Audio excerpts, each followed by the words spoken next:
If you're 9 months postpartum and still do not feel like yourself, same.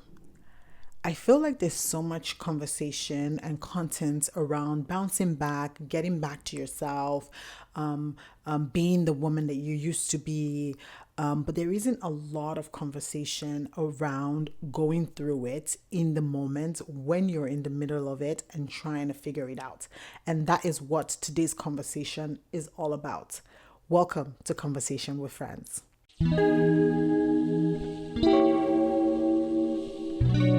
Hi, welcome to Conversation with Friends. I'm your host, Jubilee, and this podcast is exactly what it sounds like: real, honest conversations about motherhood, womanhood, and figuring out life in real time.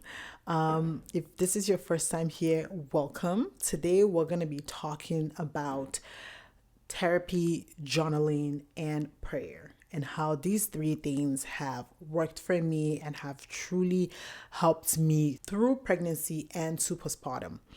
So I'm going to start with the pregnancy. I do have my birth story, which I've already shared on my first episode of the podcast.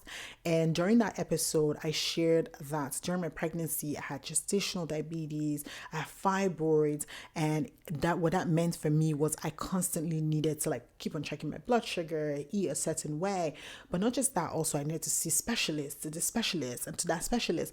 And I realized that going from one waiting room to the other and one specialist to the other, I just kept on feeling even more afraid at every appointment, feeling and waiting for the next thing that they're going to tell me or the next bad news that was waiting in the corner, as opposed to actually just going to those appointments to just see what's happening with the baby, what's happening here. It just constantly felt like there was always bad news waiting at the corner. I remember sitting in one of the waiting rooms before I went in to see the fibroid specialist, and I kept on thinking oh my God, this is a lot to go through.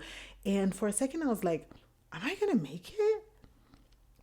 And truly it was so chilling and so overwhelming, and there was real fear, right? And in that moment, honestly, I was like, listen, I cannot do this alone. I cannot do this. This is a lot. I'm trying to hold it together. I'm trying not to cry, in public space before these people are like, oh, this girl, is she okay? This woman, do we need to close her or take her somewhere? And I just did not want to break down in that moment, even though that's all I felt like doing. I just wanted to break down. And in that moment, I was like, God, I live this one to you. And I just said, you got to take over this one, because this is a lot. And in that moment too, I was just so desperate. And I was like, Lord, see, if you get me out of this one, you and I, we're going to be thick thieves. We're going to be thick knives. We're going to be thick. Listen, I promised him everything. At this point, he's waiting even for more of the results. No, seriously. I literally was I was like, God, get me out. Get me to the finish line. Get me to the finish line. And I will talk about this from the mountaintops. I will let everybody know what you've done for me. Seriously, it was just very overwhelming and a lot. And just when I gave birth to my baby and I was like, okay, yes, we have crossed the finish line. No, postpartum came and said, hello, it's me. Hello, it's me. Hello, it's me. And it's no joke. I feel like when people describe postpartum, I feel like it's not enough. The description is not enough. I feel like there should be more. There should be more of that description, because it's not it's not enough. It is one of those things that you have to experience to understand. It is crazily overwhelming, but then you have to sit in gratitude because you just went through this traumatic thing and you made it the other end. Your baby is healthy, you're healthy, and all of these things. And that's when I realized that I really need to. I've always advocated for therapy. I've always been in therapy. I've been in therapy for years now. But sometimes I'll skip my therapy session because I'm I just don't want to talk to anybody. And in that moment, I knew, you need to talk to your therapist, because she's the one who's going to help you, provide you with the tools, provide you with the resources that are actually going to help your mental health. I really want to take this opportunity to say that if you are really struggling with your mental health, get a mental health professional.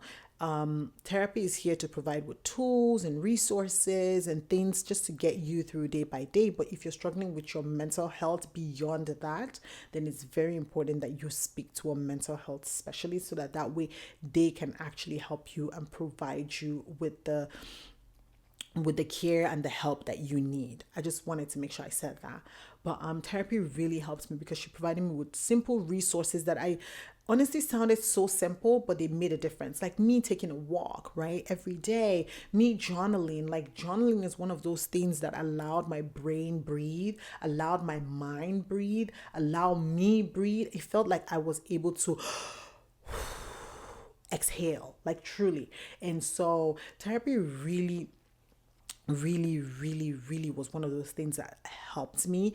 And not just that, she gave me new perspectives, like just on things, because sometimes I would just be whining out about my life. I'm like, oh my god, my life is this that, I'm never gonna be better, my life is never gonna be better. Now I have a baby, I'm not gonna be able to do anything, I'm not gonna be able to move forward in life, I'm not gonna be able to grow, I'm not gonna, like, I just kept on spiraling a lot, like feeling like my life was kind of over. Like I was never going to be able to have time to do anything. I was never going to bounce back. Like my body was now like destroyed. I was never going to have a good body. And then my fiber, I just kept on going on and on. And she was just like, breathe, girl, breathe, and she gave me the opportunity to not just breathe, but also saying all those things to kind of lessened the load a lot. I have to say, like, it made me feel so much better, just feeling like I was talking to somebody, but not just anybody. I was talking to like a professional about it. It just kind of felt good as well.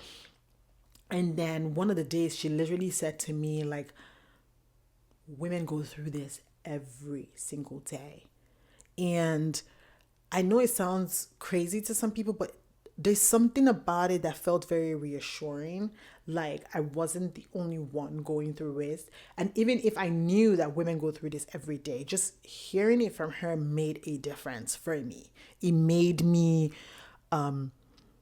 just really reflect, right? And not just that, also she allowed me the opportunity to be able to, and providing me with the tools to be able to grieve my life, like grieve my old life, or if not having a baby or whatever, and allow opportunities and allow room for the magic of what's to come, like what the future is going to look like, and how wonderful it can be, and how beautiful it can be, and how joyous it can be, and how I can still find joy in the next phase and the next chapter of my life.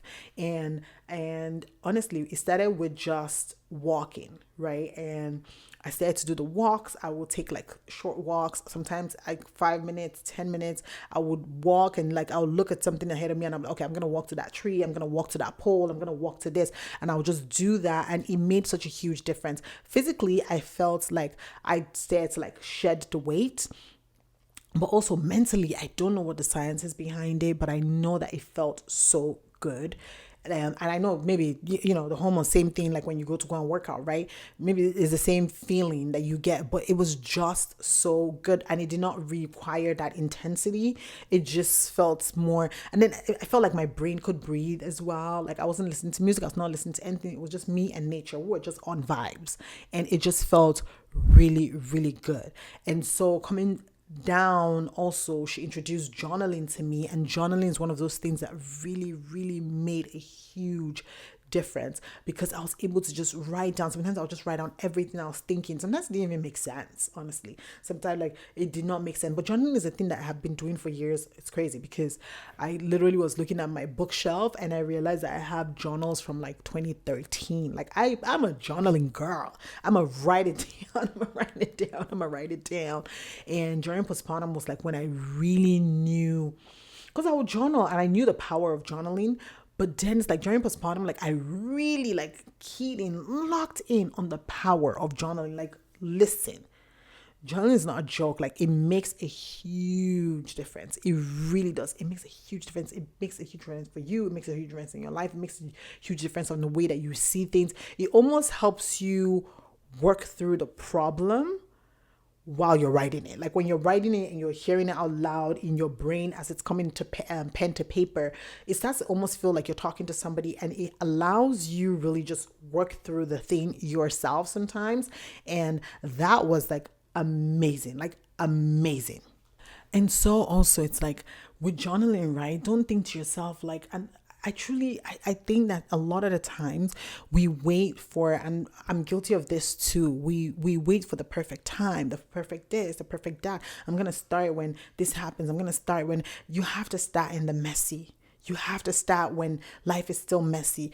And so, for example, like with journaling, you don't really need to buy like a fancy journal. That's just the truth. Sometimes I just put my thoughts in my notes, like in the note app on my phone. I just write them right there. Sometimes I just dictate it to my voice note, or I dictate it to my note. I'm just like going on and just yapping and yapping and yapping and yapping and yapping. And it really makes a difference, because when I look at my journals now and I reflect on them sometimes, and I look back and I look at the years before and I read them, I realize how much like I'm living in answered prayers, how much my life is so much different, how much my life is so much better in so many ways, right? And that's what journaling does for you, because it's like you're gonna get through this phase of postpartum, you're gonna get through whatever this phase is for you, this phase of becoming, you're gonna get past it and you're gonna be on the other side. And when you get up to the other side, I want you to be able to have something to look back on, something like real evidence that you can look at and be like, damn, I survived that. And you can give yourself an award. Listen, bring the award. You can give yourself a trophy. You get it? Because you work so hard for it. So honestly, and for me, I've come to like, some seasons have just taught me that you can be strong through them. And then there's some seasons that I realized that you can just lay it all down, like just surrender, like I said. And that's where for me, prayer came into play. It's just like, at some point you got to surrender. You got to surrender, and you just got to trust that God, the universe, whatever it is that you believe in, whatever higher power you truly believe in, trust that they will get you to the finish line, get you to where you need to be. For me, it's God. I just trust that God had a bigger plan for me, and God was going to get me through it. And let me tell you something, when I tell you God showed up and showed out, especially during my pregnancy and in the beginning of my postpartum, he showed up and showed out. But not just that, he provided me with the resources. My therapist is there. And then my therapist went on to provide me with the resource, my journal. And my journal is the thing that allows me to feel like I'm exhaling. It feels like my thing, where I'm able to actually put down my thoughts, jot down what I think, jot down what I'm thinking, jot down what the process is, be able to walk myself through the process, be able to hear my own voice sometimes, because it's so hard sometimes to hear your own voice. But when you're writing down and you're putting down the things that you're feeling, you're writing how you're feeling, you're able to kind of hear yourself. You're able to kind of hear your own thoughts. Like, oh, okay, that makes more sense. That makes sense. This makes sense. That makes sense. That makes sense. You know what I mean? For me, I will say prayer, therapy, journaling. And if you've been on the fence about therapy, I think therapy, a lot of people think therapy is about fixing, and I don't think that's what it is. Therapy is not about fixing. Therapy is about getting the tools and the resources that gets you through those times, gets you through those moments, right? And sometimes when I'm talking to my therapist, I'm like, oh, we need to do the work. I need to do the work on this. And sometimes she tells me, like, sometimes there's no work to be done. Sometimes there's no work to be done. Sometimes it just feels better to talk to someone else. Like, it just feels better to talk to somebody else. But also, it feels great to talk to somebody else who is a professional and can actually give you real life good feedback on the things that you're working through, or the things that you're trying to figure out, or how hard your day was, right? And she's right, because some days sometimes during my therapy session, we don't even go over like, oh, this is what you need to do. No, some days she's just sitting there and just listening, and I'm just yapping away, and I'm just like yapping away, at the things that I'm going through. So I will say these are the things that I wanted to share. I just wanted to share like that you're not alone, because I know how important it was when I was told that I was not alone. I know how important it was when I was told that other women go through this, and I know how good it felt to hear that. So I'm saying to you that you are not alone. You are truly not alone. You got this, and you can do it. I'm 9 months postpartum, and I am still figuring it out.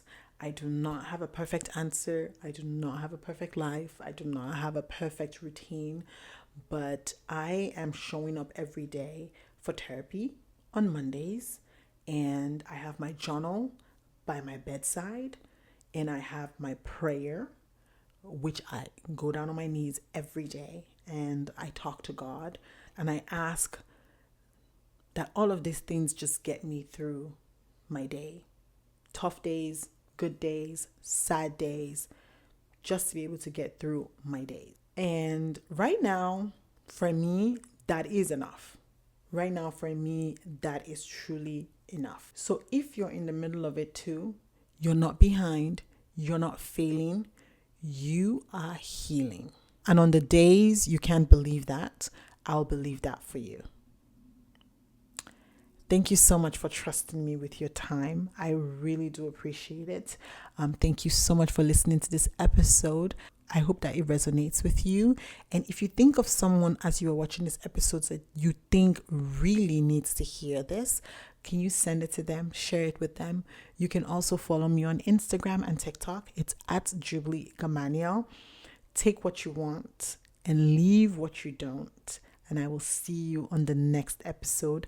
Have a fantastic day. Thank you.